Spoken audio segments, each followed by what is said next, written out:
From Wana Brands, welcome to Enhance Your Life. I'm your host, Jonathan Small, and each week I talk to people from all sorts of professions and backgrounds about how cannabis has enhanced their lives and how this healing plant can enrich your life too. Hey everybody, welcome to the Enhance Your Life podcast. My name is Jonathan Small and I'm your host.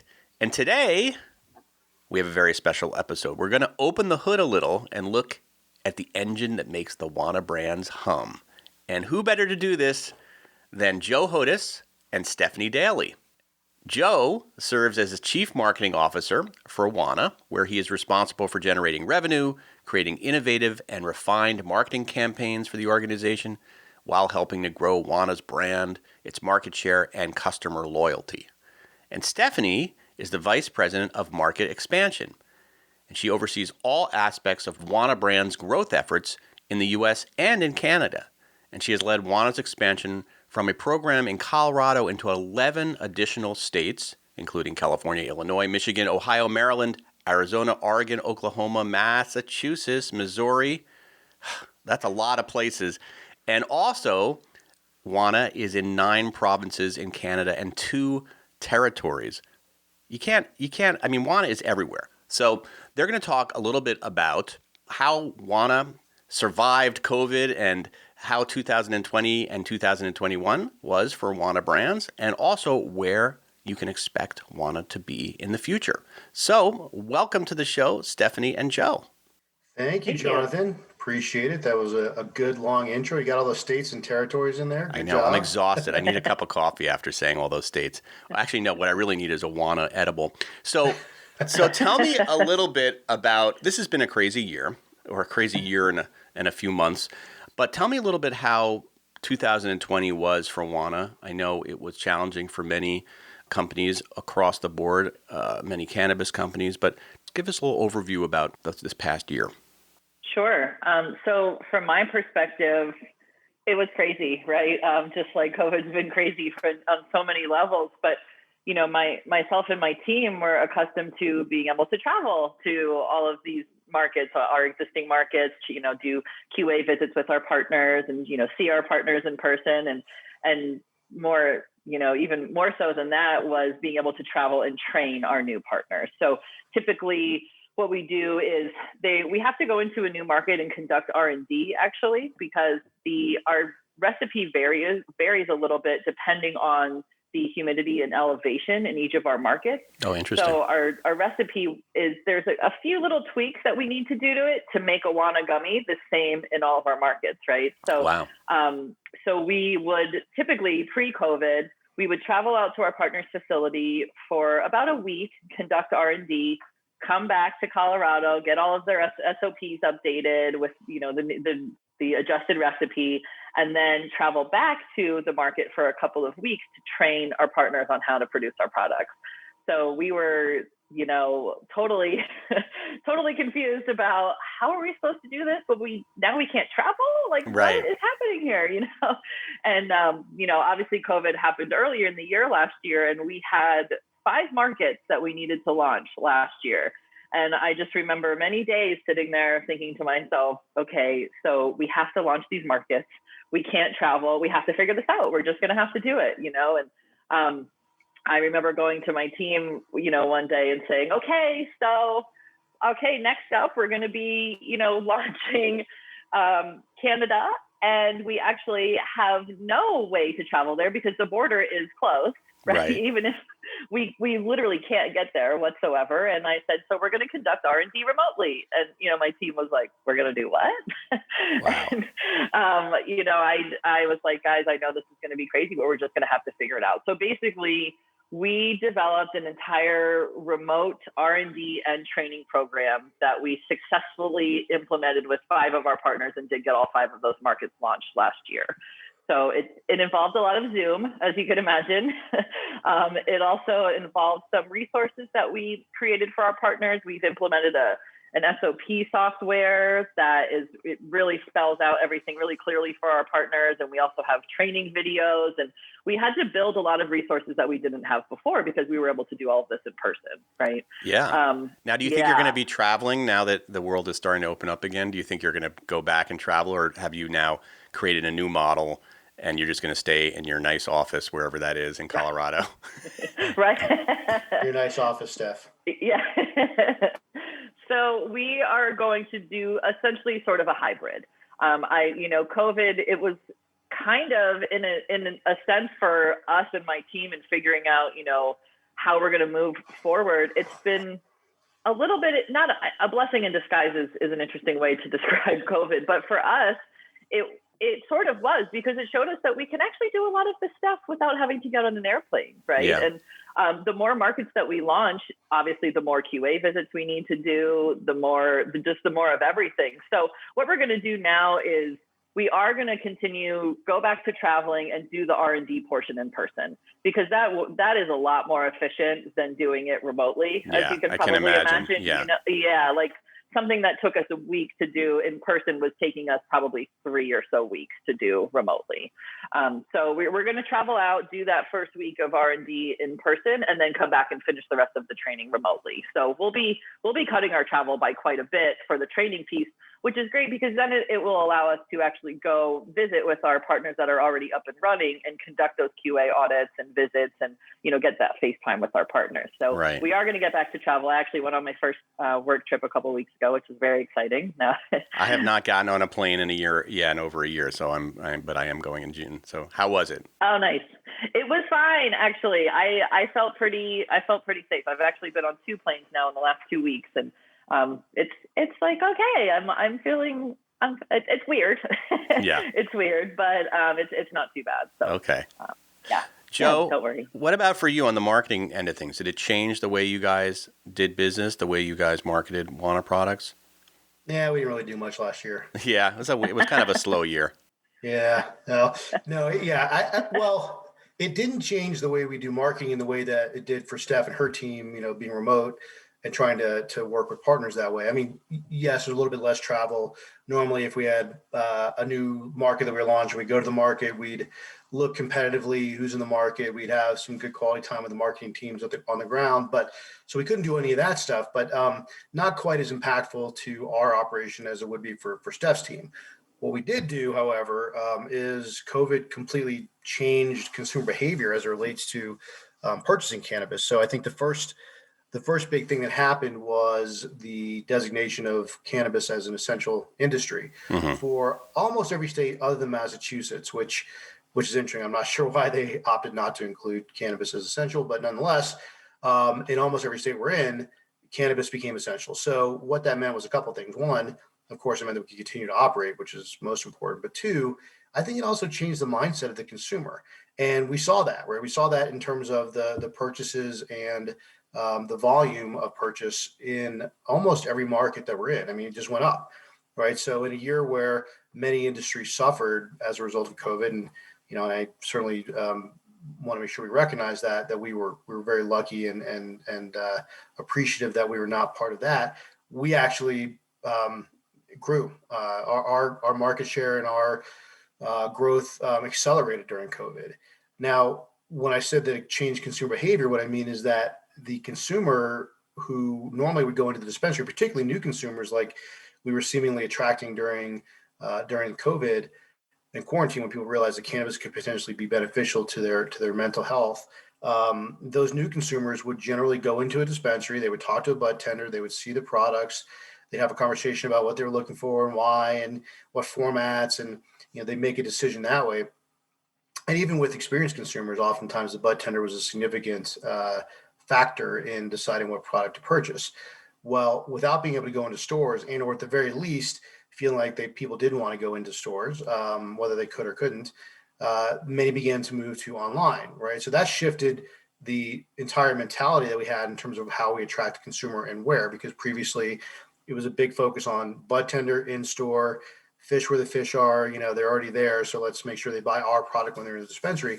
Now we had to get to them before they got to the dispensary, because by the time they got to the dispensary, they'd already reserved their product online and made that purchase technically, and we're just going to pick it up, right? So pretty fundamental shift and a move towards a very heavily digital approach. We launched our iHeartJane platform on our website, which allowed consumers to actually reserve products at dispensaries through our website. That was kind of I think it might have been an industry first for a brand to be able to do that, but certainly it was new for us. And we also began to leverage a number of more digitally oriented tools for our marketing efforts. And I think, it paid off. So when you ask the question, did we change things and will those things remain in place? I think a lot of it will remain in place. I think we are moving back towards dispensaries and doing in-store pop-ups and things of that nature that are a little bit more consumer facing in store. But I don't think we're getting rid of that behavior for many consumers, where it's just easier for them. They know what they want. And frankly, it favored brands like Wana that have a reputation, that have an established base of consumers that love our products. I think most consumers looked at it as, this isn't a time for me to experiment with new products. I know what I like. I'm going to get what I like. And I think we were the beneficiaries of that. Stephanie, you mentioned, you alluded to this earlier, that there, you have to train each individual state how to, do R&D on the, or as a quality control on the product. For those who might not understand how it works, this is a little inside baseball, but, the thing is, it's not like you guys can ship your products from Colorado all over the country and to Canada, right? And the reason for that, and explain why that is. So yes, we are unable to ship our products across state lines because of the fact that it's not federally legal. Right. So it is illegal to put, cannabis products in the mail. Right. Right. Yeah. So that's why. So for each state, you have to grow the product in that state, and then you have to basically create the product within that state. So that is a challenge, as you mentioned, especially when you were when everything had to be remote. What are some other challenges that you've had to face in expanding beyond Colorado? Like, do you have all day? This is your life, right? Just a few challenges. Yeah.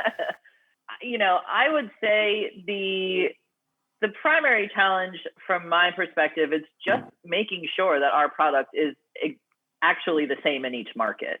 Like I said, you've got different variables, elevation, humidity, even just within the facility of each of our partners. And just ensuring that a product is the same across all of our markets, which we have things that we do to help ensure that the customer is going to be receiving the same experience, right? So all of the testing, the potency testing and all of the required testing, they're the same. So we go through all the same rigorous testing in Colorado that we do. We do that in all of our markets to make sure that, a consumer is getting a consistent product. The other thing that we do is we use distillate, and then we add back in terpenes to give you that class specific experience. And the terpenes that we use are actually botanically derived, which means that those can be shipped across state lines. So our terpene company that we work with is based out of California. So all of our partners across the US and Canada are using the same terpenes that we're using in Colorado. So you're getting the same experience, but you can get really down to the nitty gritty of, is the texture exactly the same in each market? And that's the part that's really hard with the gummy, right? Yeah. And just making sure that, what you get in California is going to be the same as, Maryland and everywhere else. The other, major complexity is that, we have chosen to expand through partnerships with licensees. So we're essentially doing licensing arrangements with each of our partners. So we're not getting our own license in each market and building our own production facility as we do in Colorado. In Colorado, we're 100% in control of the production. It's our facility. It's all Wana. In the rest of our markets, we find a partner to work with. And so, it's working with partners has their own complexities, right? There's, we're essentially managing all of these relationships in each of our markets. So, if there's something happening, you don't necessarily have 100% control over it, but what we are trying to control is the brand, and that the brand is showing up the same in each market, both on the production side, operation side, and then of course on Joe's side too. So I would say that those would be the two major challenges. this might not be a question you have an immediate answer to, but I'm just curious. You know how like when in Netflix they'll tell you like here are movies that they're watching in California and here are movies that they're watching in Missouri, and they're very, very different. I wonder if it's the same for your products and gummies. Like, are people in Missouri are the Wana products in Missouri similar to the ones that are popular in, say, Colorado or California? Like, has there been any surprises in that respect? Yeah, yes, there's definitely a difference. Just the main difference that comes to mind is just some markets, for whatever reason, are really indica based. It seems like consumers really like indica and some really like sativa. It does tend to be that more of the medical markets kind of gravitating towards the indica. But that's not a blanket statement because it's not true in all markets. So it's, it definitely is.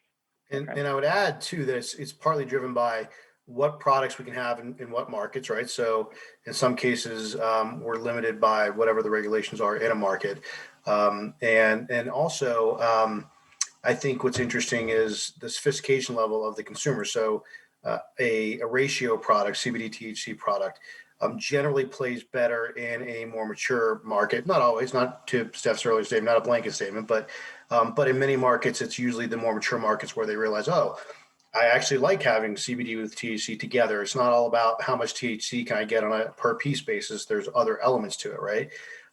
So I think that figures into it as well as what is the maturity of the market, and are they super price sensitive? Oklahoma is a good market a good example of a market where they're pretty focused on that price per milligram. So some of our more sophisticated formulations, like the ratio products, don't play as well there because, and in fact, I don't even think. Yeah, we do have one ratio product on the market there, and they don't play as well because it's a slightly higher price point. Whereas in Colorado, we have a couple of ratio products that do really well for us in this market. So it does vary. Is there one flavor that's sort of hands down the most popular? I mean, I know my favorite, but is there one like strawberry margarita is really good? It's coming up fast, actually. There's, unfortunately, we don't have it in every market yet. Yeah. Steph and her team are working on that, but let's get on that, Steph. But that one is, I think we get a lot of feedback on that one. People really seem to like it. But to be honest, if you look at it on a sales basis, it's our mixed gummies, just the straight sour gummies that are mixed. Those are the ones that sell the best, or that we sell the most of, I'd say. Okay. All right. So Joe, talk to us a little bit about, Wana is very known for its innovations. They have innovated certainly in the fast acting, quick acting space. We're really ahead of the curve on that one. And tell us a little bit about the summer of quick. What does that mean? Well, that means that's sort of our internal language for this coming summer. We've got a couple of things going on. So one is, to your point about the innovation with this product, what we've realized over the last year, and this is based on our own internal research, consumer feedback, looking at sales trends.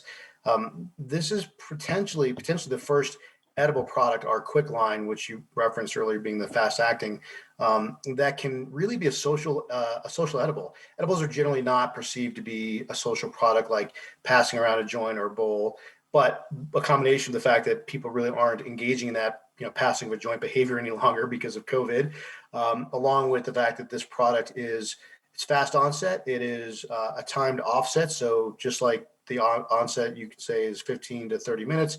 Offset is usually 3 hours or so. So it's not a long experience, and it's a lighter, more cerebral high because it is a Delta-9 effect versus, and I don't know how much you know about the Delta-9, 11-hydroxy kind of differences between the two, but for most edibles, when you eat them, you digest them, and then there's an enzyme in the liver that converts the THC from its normal state of Delta-9, which is what you get when you smoke, to 11-hydroxy, which is a little bit more body focused and a little bit more intense. That's why a lot of people feel more affected by edibles than they do by smoking. Yeah, the couch lock. Exactly. And this product actually encapsulates the THC, and I probably couldn't even tell you the actual science behind it because I'm not smart enough to do that, but we have people who are. Yeah. But it encapsulates the THC, so it remains Delta-9 and actually goes into the bloodstream versus being digested through the liver. So it delivers that lighter, more cerebral high that a smoker would normally get from smoking. So all those things combined means that this is a social edible, which is pretty unique. So Summer Quick is going to be focused on educating people about the fact that this is, great for going to the beach. Our chief revenue officer came up with an expression of quicking up, like you can quick up before you walk into the restaurant, right? So you and your friends, have your gummy. 15 minutes later, you're in the restaurant and you're feeling the effects of this gummy. So there are a number of ways in which we're going to hopefully be able to demonstrate to consumers through pretty elaborate in-store pop-up visits they're going to be doing. I can't give you too much detail because I don't want to give it away, but we're going to be having a lot of fun this summer, taking I'll call it a tour across multiple dispensaries and sharing with consumers exactly how they can use this product a little bit more socially. But in addition to that, we're launching a bunch of new quick SKUs, which I'm really excited about as well. So new flavor profiles, new dosages. So all that's coming out this summer as well. And then lastly, some of our quick products will also be in our new phase of product launch with some really exciting new innovations. Those I definitely can't tell you about because it's pretty top secret at this point. We try to keep things pretty close to the vest until we're ready to launch them. But boy, we have a lot of really, really compelling products that are different than anything else we put out there before that'll be coming out towards the end of the summer. Can you tell us about the new flavor profiles, or are those still under lock and key? I think those are still under lock and key right now. They're delicious, though. I can tell you that. Yeah, you can tell. Yeah, you guys have a really hard job. They're in line with the current sort of mode of using our quick gummies, pairing our quick gummies with cocktails. So they're cocktail inspired flavors, just like peach Bellini, strawberry margarita. Those are cocktail inspired. Yeah, so it's really playing into this social, and I think that's very smart. Is that the biggest sort of hurdle you guys face in terms of people having trepidation about eating a gummy? Is that they think it's just going to knock them out, like most edibles kind of knock you out? Well, there's two problems. One is that and you guys have solved them really, but one is that you eat a gummy and then an hour later you're feeling the effects, right? So you have to wait, which is can be, kind of not. Especially for an inexperienced consumer who doesn't know, like, oh, I'm not feeling anything, I'm gonna have another gummy. Right, another gummy. Everybody's had that experience, and that's not everybody, but a lot of people who are a little bit nervous about doing cannabis have had that, brownie, that they eat too much of that one brownie. And then, so that's one problem that you're solving. And the other problem that you're solving is this idea that it's a faster what do you call it? An outset? Off-ramp. Off-ramp. So a faster off-ramp. Faster onset, faster offset. Yeah. And so is that the biggest sort of hurdle you face, Stephanie, when you talk to people across the country and in Canada? Is that their biggest concern? They're like, I just don't want to be high for 7 hours, Yes, definitely. Some people say that, some people don't. Yeah, exactly. Depending on who you're talking to, right? Yeah. Some people say I can only be high for 7 hours. Yeah, exactly. Yeah, I think people that are people use cannabis for different reasons, right? And whether it's recreationally or medically, I think that a lot of people that use recreational cannabis on some level, it's kind of using it for something medicinal, right? Like a lot of people for sleep, for example. So, people that are using it for sleep are the people that are having a hard time staying asleep. They're cool with the 7, hour edible. That's great for them. But for people that, are using it for something else, our quick is great for helping people fall asleep. Yeah. Right. If they're having a hard time falling asleep, they can just kind of pop one of those. But yeah, there's a lot of stigma around edibles and yeah, I don't want to be couch locked for 8 hours. It's like, you don't have to be. Right. Have you tried a Wana product? Well, how do you guys what is your favorite, or maybe you don't have one favorite, but as far as the Wana edible brands, what do you tend to turn to on a daily basis? I am not a good sleeper. Unfortunately, I've never been a good sleeper. So I love our blueberry indica gummies. I take those at night to help me sleep. And I also use some of our CBD ratio gummies as well, and sometimes kind of combine them. But yeah, I'd say if I had to pick a favorite, I would say it's the indica, the blueberry, to help me sleep. I gotta try that. Yeah. All right, Joe, any suggestions? Yeah, so the peach Bellini Quick sativa is probably my go-to favorite, and then second to that, depending upon mood, situation, what I'm planning on doing. I also like our 5-to-1, our pomegranate blueberry acai. That is actually, first of all, it's a great flavor, but secondly, I really like the balance of it's 25 milligrams CBD, 5 milligrams THC per per unit. And it's an interesting product too. We talk about this a lot internally. It's a product that it's not our top seller. I don't even think it's in our top. Maybe it's in the top 10, maybe. I'm actually not sure. But my point is that the people that like that product and use that product, particularly medical patients, that's the product for them. They don't want any other product. And we had a little bit of a shortage last summer when we started ramping up, and we had to put a couple delays on our on our 5-to-1 pomegranate acai gummies, and people were visibly upset. Like they were like, where is this? I need this. This is my product. And it has a really, really strong and passionate following. I'm glad you taught me how to pronounce acai. It's been Well, a challenge. I'm hoping you the right thing, because that's just how I pronounce it. I'm not sure I think you're right, but I always call it acai, and people are like, well, I have no idea what you're talking about. I'm going to have my acai bowl. All right. Well, this has been very illuminating. If people want to find out more about all this, is the best thing to do to go to wanabrands.com or wana.com? I think they should all email Stephanie directly. Yeah. No problem. She's not, she really has nothing to do. Wanabrands.com. One N, just in case somebody wants to make sure they're clear on that, it's wanabrands.com is really the best way to get the majority of the information we have. Also, our social handles at Wana Brands is a great way to get information as well. And, I really appreciate you having us. I know that talking about our company, in this capacity is, in some cases, it's obviously self-serving, but for us, I think it's also the ability to share with people. This is a really interesting and complex industry. That's why both Steph and I are in it. Steph's been in it far longer than I have, but we've both been in it for quite some time. And it's because it is so interesting and it is so challenging. There's always just new stuff to learn. So I think we love the opportunity to be able to share that with people as well.